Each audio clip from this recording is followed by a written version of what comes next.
नमस्कार दोस्तों, स्वागत है आप सभी लोगों का आपके अपने चैनल ट्रेडर्स डायरी में। दोस्तों आज हम बात करने वाले कल्याण ज्वेलर्स के ऊपर, क्योंकि Q1 के रिजल्ट्स आ चुके हैं और हम उसको एनालाइज करने वाले हैं। दोस्तों यहाँ पर कल्याण ज्वेलर्स के रिजल्ट्स कैसे रहे इसके ऊपर हम बात करेंगे। चलिए दोस्तों देखते हैं और पॉइंट टू पॉइंट यहाँ पर समझते हैं कि क्या यहाँ पर हो रहा है, क्या मार्जिन है, ऑपरेटिंग मार्जिन कितने हैं। इन सब चीज़ों को देखने के बाद हम अपना डिसीजन लेते हैं। चलिए दोस्तों देखते हैं। तो दोस्तों आ चुके हैं यहाँ पर कल्याण ज्वेलर्स का यहाँ पर अब रिजल्ट देखने का टाइम है, लेकिन मैं आपको बता दूं पहले ही कि इसके जो स्टॉक का प्राइस है वो 200 DMA और 50 DMA से जो है वो नीचे चल रहा है। आपका 200 DMA और 50 DMA जो है वो 73 के आसपास आता है। याद रखिएगा, जब 73 आपका क्रॉस करेगा ये स्टॉक तो आप समझ जाइएगा कि 200 DMA और 50 DMA के ऊपर निकल चुका है, यानी यहाँ पर तेजी की बात यहाँ पर अब शुरू होने वाली है। इस स्टॉक के अंदर जो है तेजी की शुरुआत हो जाएगी।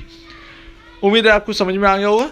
यहाँ पर अगर हम बात करें इसके रिजल्ट की, तो यहाँ पर जो है जून 2021 जो कि लास्ट कॉर्नर में आपको दिख रहा होगा, तो यहाँ पर नेट सेल है। नेट सेल जो जून 2021 के क्वार्टर में निकल के आई है Q1 में, वो है 1637 करोड़ रुपए की, 1637 करोड़ रुपीस की यहाँ पर जो है नेट सेल निकल के आई, जो कि पिछले क्वार्टर यानी पिछले साल के जून क्वार्टर 2020 की अगर हम बात करें, यही सेम क्वार्टर 2020 का, तो 782 करोड़ रुपीस की नेट सेल थी। क्योंकि आप जानते हैं कि कैसे यहाँ पर जो कोविड का इम्पैक्ट पड़ा था, तो कंपनी को यहाँ पर जो है नेट सेल जो है वो बहुत ही ज़्यादा लो रह गई थी। लेकिन इस वक्त जो है वो आपके सामने 1637 है। लेकिन मार्च 2021 यानी Q4 से अगर कंपेयर करें तो यार काफ़ी ज़्यादा ख़राब लग रहा है, क्योंकि 3057 करोड़ रुपीस की नेट सेल थी, 3057 करोड़ रुपीस की नेट सेल थी मार्च 2021 Q4 में, जो कि घटकर यहाँ पर 1637 करोड़ रुपीस की नेट सेल रह गई है। तो यहाँ पर जो क्वार्टर ऑन क्वार्टर जो है वो यहाँ पर ख़राब, बहुत ही ज़्यादा यहाँ पर जो है प्रदर्शन जो है वो ख़राब हो चुका है। लेकिन अगर हम ईयर ऑन ईयर क्वार्टर को देखेंगे तो यहाँ पर काफ़ी अच्छा है। लेकिन पिछले साल जो कोविड का इम्पैक्ट था तो उससे ना जोड़ें, तो यहाँ पर अगर हम सीधे यहीं देखें तो यहाँ पर हमें लगता है, यहाँ पर हमें समझ में आता है कि यहाँ पर जो है दबाव देखने को मिला। अब चाहे वो आप लॉकडाउन कह लीजिए, 1-1.5 महीने का लॉकडाउन जो इंडिया के अंदर रहा, या कैसे भी करके आप देख लीजिए, लेकिन यहाँ पर जो है दबाव में नंबर जो है दबाव में आए हैं, इस चीज़ को नहीं भूला जा सकता। ऑपरेटिंग जो प्रॉफिट है वो प्रॉफिटेबल रही थी, ये जो क्वार्टर है वो प्रॉफिटेबल रहा था, लेकिन टैक्स एक्स के बाद जो है वो ये क्वार्टर यहाँ पर प्रॉफिटेबल नहीं है। तो यहाँ पर 69 करोड़ रुपीस का यहाँ पर खर्चा काट कूट के 69 करोड़ रुपीस का यहाँ पर प्रॉफिट हुआ था, जो कि मार्च 2021 Q4 में पिछले क्वार्टर में 228 करोड़ रुपीस का यहाँ पर ऑपरेटिंग प्रॉफिट था। अगर हम पिछले साल के जून क्वार्टर को देखेंगे 2020 को, तो 60 करोड़ रुपीस का यहाँ पर ऑपरेटिंग प्रॉफिट था, जो इस साल तो बेहतरी आया है। तो यहाँ पर कुल मिलाकर यहाँ पर जो है अगर हम देखें क्वार्टर ऑन क्वार्टर बहुत ही ख़राब नतीजे यहाँ पर निकल कर आए हैं। ऑपरेटिंग मार्जिन अगर हम बात करेंगे तो 4% ही यहाँ पर रह गए हैं, जबकि पूरे यहाँ पर जो है मार्च 2020 से मार्च 2021 तक देख लीजिए, कभी भी 4% के आसपास का ऑपरेटिंग मार्जिन नहीं आया। तो यहाँ पर जो है ऑपरेटिंग मार्जिन भी जो है वो 50% यहाँ पर घट चुके हैं पिछले साल के क्वार्टर से। लेकिन इस साल के क्वार्टर के आसपास यहाँ पर जो है 42% के आसपास जो है यहाँ पर ऑपरेटिंग मार्जिन जो है वो ख़राब हुए हैं। तो यहाँ पर काफ़ी ज़्यादा दिक्कत है। अदर इनकम भी घट गई है, 5 करोड़ ही निकल के आई है। पिछले क्वार्टर यानी Q4 की अगर हम बात करें मार्च की, तो 12 करोड़ की अदर इनकम थी। पिछले साल के जून क्वार्टर को देखेंगे तो 13 करोड़ की यहाँ पर जो है अदर इनकम थी, लेकिन इस बार सिर्फ 5 करोड़ की रह गई है। ठीक है, कर्ज यहाँ पर वही थोड़ा बहुत कर्ज है, 81 करोड़ रुपीस का यहाँ पर जो कर्ज भरा है। हालांकि यहाँ पर जो है कर्ज की स्थिति जो है इस कंपनी में अच्छी है, क्योंकि हर साल जो है वो कर्ज यहाँ पर कम ही होता जा रहा है, यहाँ पर कम भरना पड़ रहा है। तो 81 करोड़ रुपीस का यहाँ पर कर्ज भरा है इस बार इस क्वार्टर में।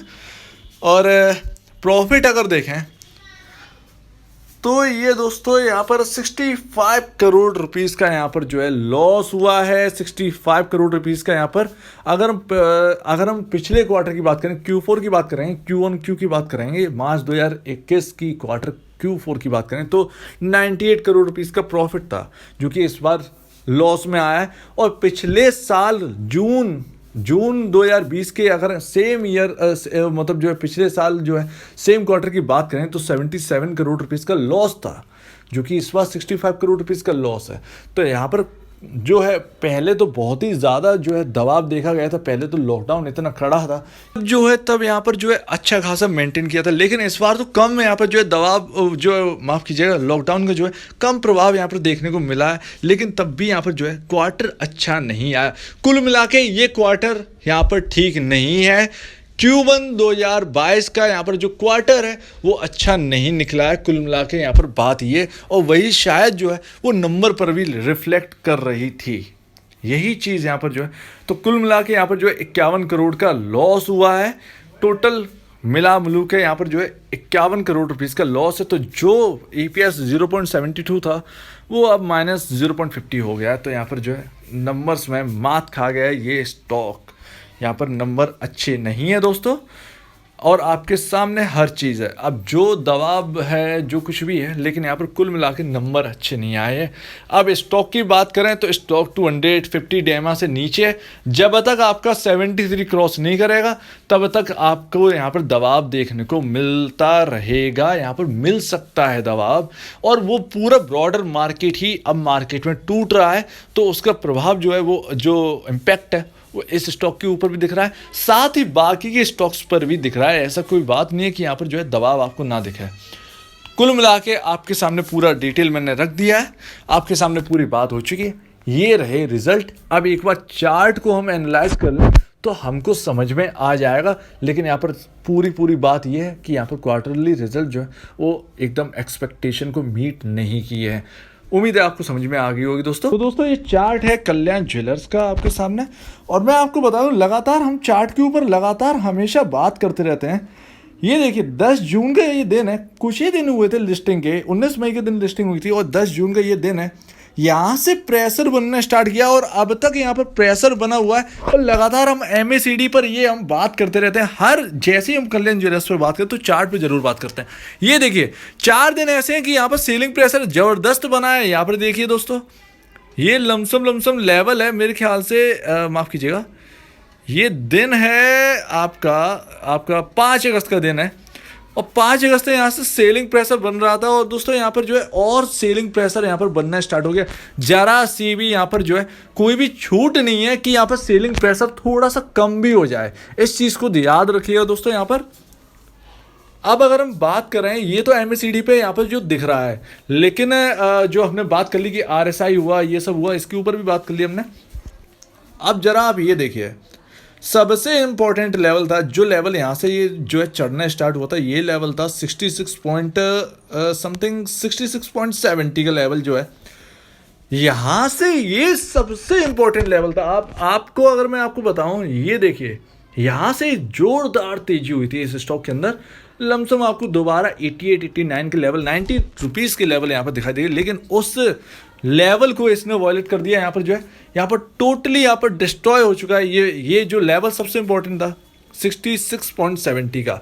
अब यहाँ पर कुछ भी कहना यहाँ पर इम्पॉसिबल है, क्योंकि यहाँ पर जो है Q1 आपका साथ नहीं दे रहा है यहाँ पर, लेकिन यहाँ पर और यहाँ पर जो चार्ट है वो भी आपके फेवर में नहीं है। यहाँ पे एक ही चीज़ कहना चाहूँगा, यहाँ पर जो पोजीशन है, आपको नई पोजीशन को कल्याण ज्वेलर्स में अवॉइड करना है, लेकिन समझ नहीं आ रहा कि ये प्रेशर इस स्टॉक पे इतना क्यों दिखाई दे रहा है, जबकि ये अंडर वैल्यूड में ही आता है। दोस्तों यहाँ पर जो स्टॉक है जो अंडर वैल्यूड में आता है, हालांकि प्रॉफिटेबिलिटी पे जो यहाँ पर जो आपको दिख रहा है, प्रॉफिटेबिलिटी पे यहाँ पर धक्का लगा है, लगता आ रहा है प्रॉफिटेबिलिटी इतना ज़्यादा नहीं है, लेकिन उससे ज़्यादा जो है खर्चा जो है वो ज़्यादा है, क्योंकि एडवर्टाइज करवाना कल्याण ज्वेलर्स का बहुत ही हैवी एडवर्टाइज चलता है। तो उसका जो पैसा है वो कम से कम 400-500 करोड़ तो जो है एडवर्टाइज पर ही खर्च हो जाता है।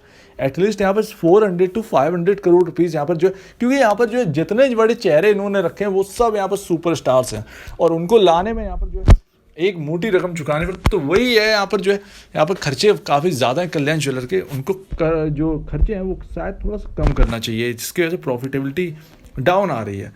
तो उम्मीद है आपको यहाँ पर लेवल जो है 66 पॉइंट यहाँ पर जो दिख रहा है 66.70 का लेवल जो है वो आपको ध्यान रखना है। प्लीज़ इस पर जो है फोकस करिएगा। अगर ये 66.70 का लेवल जो है बचा पाता है, ये 66.70 के ऊपर अगर निकलता है तो ये बहुत ही अच्छा रहेगा, और 2 दिन अगर ऊपर रहेगा 66.70 तो आप समझिए कि यहाँ पर जो है शायद ऊपर के लेवल आपको दिखाई दें। तो उम्मीद है Q1 यहाँ पर जो है, अब क्या बोलूँ, Q1 के ऊपर जो है आपके सामने चार्ट है। आपको इस दोनों चीज़ों का जो है वो समझना है और उनके हिसाब से जो है वो आपको काम करना है। तो उम्मीद है आपको पूरी बात समझ में आ गई होगी। अगर आपको आपको पूरी कही गई बात में बताई गई बात में कुछ भी गलती लगती है तो प्लीज़ कमेंट सेक्शन में कहिएगा। कुछ बताना चाहते हैं, कुछ कहना चाहते हैं तो प्लीज़ कमेंट सेक्शन में कहिएगा। और अगर आपको ये वीडियो अच्छी लगी तो लाइक करिएगा, चैनल करिएगा सब्सक्राइब, प्लस बेल आइकन को जरूर दबाइएगा ताकि आपको नए नए नोटिफिकेशन वो आपके पास आते रहें। तो अब दीजिए मुझे इजाज़त। वीडियो देखने के लिए बहुत बहुत धन्यवाद दोस्तों।